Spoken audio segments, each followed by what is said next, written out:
Hey, are you even listening to me? We're discussing our daughter's career path for her senior year in high school. I said, but my husband was just looking at his phone. I'm talking about something important, I repeated. Shut up. If she wants to go to college, she has to pay for it herself. I don't have money for a stupid daughter who can't even take care of her own grandmother, he snapped back. What the hell does he mean? I glanced at his phone and saw something outrageous on the screen. My husband Dave and I have been married for 18 years. Our only daughter, Anna, is a sophomore in high school. I ate very well, she said. Good, but make sure to clean up after yourself, I replied. Okay. Hey, aren't exams coming up soon? I asked. Yeah, that's why I'm studying now. You should also start thinking about what path you want to take in the future. I know. It's that time of year when I get concerned about Anna's future career path. But I'm relieved that she's growing up well. The three of us were getting along and living a peaceful life together. But there was one thing that worried me a little. My mother-in-law, Judy, my own mother, passed away soon after I got married. At the funeral, Judy said and did something inappropriate.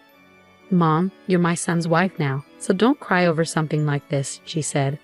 The reason she died so early was because of her bad behavior, Judy added insensitively, making fun of my mother while I was crying. What are you talking about? That's inappropriate. If you're going to talk like that, then get out. Dave was furious with Judy while I was too stunned to speak. Since then, I haven't had any contact with Dave's side of the family and haven't seen my parents-in-law. Judy's attitude was horrible. But I feel like my anger faded over time. It's not like we completely cut ties, and I wonder if it's okay for us to continue not interacting with them. They are Anna's grandparents after all. That's what I think about sometimes. Then, I received the news that my father-in-law had passed away. Since he was Dave's father, we attended the funeral.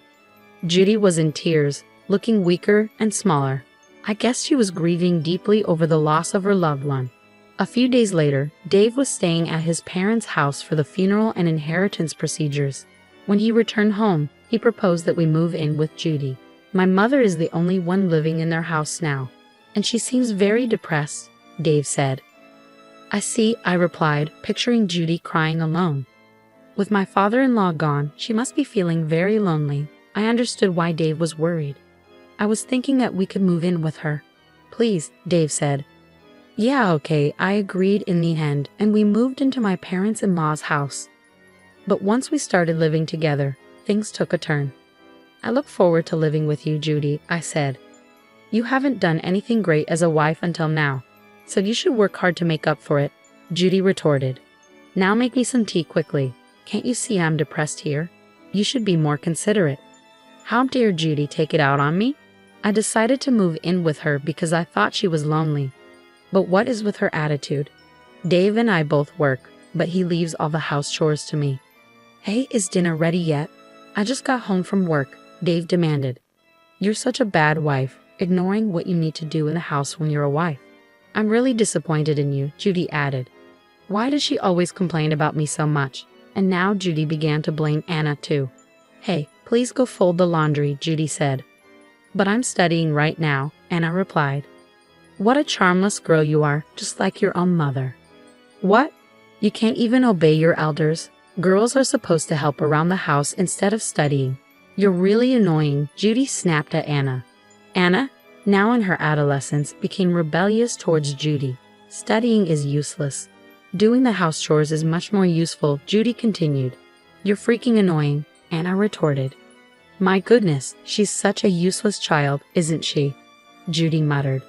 The relationship between Judy and Anna worsened, and I started regretting why we had moved in with her. I wondered why I had ever agreed to live with her. Meanwhile, Dave was gradually being brainwashed by Judy. I'm home, Dave said as he walked in. Welcome home, honey. Let me get your bag and jacket. You should sit and relax, Judy responded. Oh, thanks, Dave said. It's actually the wife's job to serve her own husband. I'd like to teach Clara all the things I do as a wife. But it's hard when she's not motivated and doesn't take me seriously, Judy complained. Really? Dave replied. When Judy lied and cried, Dave defended her and didn't listen to what Anna and I had to say. Clara and Anna are always harassing me. Please do something about it, sweetie, Judy pleaded. You're disgusting, harassing my own mother, Dave accused. I've never harassed her, I protested. She always crumples up my laundry and complains about everything I do. How dare you talk like that? You're not being a good wife at all. Grandmother's lying, and all you do is take her side, Dave shouted. Stop butting in, Judy interjected. It's all thanks to me that you can live your life like this. You do know that, right? Believing Judy's lies, Dave began to swear at me and our daughter. This became a frequent occurrence, and as Anna became a senior in high school, the situation didn't improve. On the day of a parent-teacher conference at Anna's school, I attended as always and told Dave about it. After dinner, we discussed it in the living room. Anna is thinking about going to college, I said. Yeah, I've narrowed it down to a few places with a department of my choice, Anna added. Her teacher said that if it's this college she wants to go to. Hey, are you even listening to me? I asked Dave, who was just looking at his phone, uninterested, just as he had been last year. I'm talking about something important, I said, frustrated by Dave's lack of attention. Shut up. If she wants to go to college, she has to pay for it herself. I don't have money for a stupid daughter who can't take care of her own grandmother, he retorted. I rolled my eyes at him. What on earth are you even saying? Anna, clearly upset, joined in. What do you mean by stupid? I don't have any money of my own, and you're being so irresponsible, Dad. You have some nerve to only depend on me when you need money. You have a thick skin, just like your mother. I wonder how she raised you to be like this, Dave sneered. What? Anna exclaimed, arguing back. This only made Dave angrier. Judy decided to join in. If the mother isn't good enough, the daughter won't be either. A daughter who doesn't know her place and gets cocky doesn't deserve anything paid for her, Judy said. That's right, Dave agreed. Why should I pay for a selfish, stupid daughter? How dare he call Anna selfish? We have been saving for her college fees, and it wasn't like we didn't have the money. I couldn't take it anymore. If you're going to be this annoying about money, then fine. I'm getting a divorce, I declared, my frustration boiling over. Dave scoffed. There's no way you can afford Anna's college fees on your own, you idiot. If you want a divorce, do whatever you want. I don't want a useless wife who can't take care of her husband's family, and I don't want a stupid daughter raised by such an idiot. He continued, the savings we have together will be used for my family, mainly my mother, so don't you dare count on it. Oh, I see. Well, I hope we live in a world where your arrogance is tolerated, I shot back, laughing at him without flinching. Don't worry about the money, Anna. Just follow me. Anna, puzzled by the sudden turn of events, remained silent. You're going to go cry to your father, aren't you? He must be so annoyed with you depending on him at your age. Well, I guess it can't be helped since he's the one who raised you to be his idiot daughter. Anna seemed to realize something when she heard that. Let's go now, Anna. Yeah, I'll follow you, Mom. So Anna and I left my parents-in-law's house and decided to stay at my parents' house for the time being. A few days later, I asked my lawyer to proceed with a divorce and sent a letter of certified notice to Dave. Shortly after, Dave showed up at my parents' house. What are you doing here?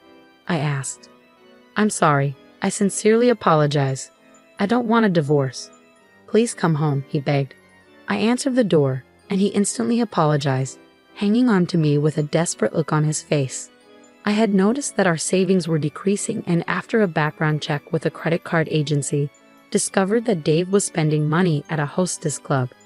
He had been secretly preparing for a divorce and was known as an undesirable customer at the club.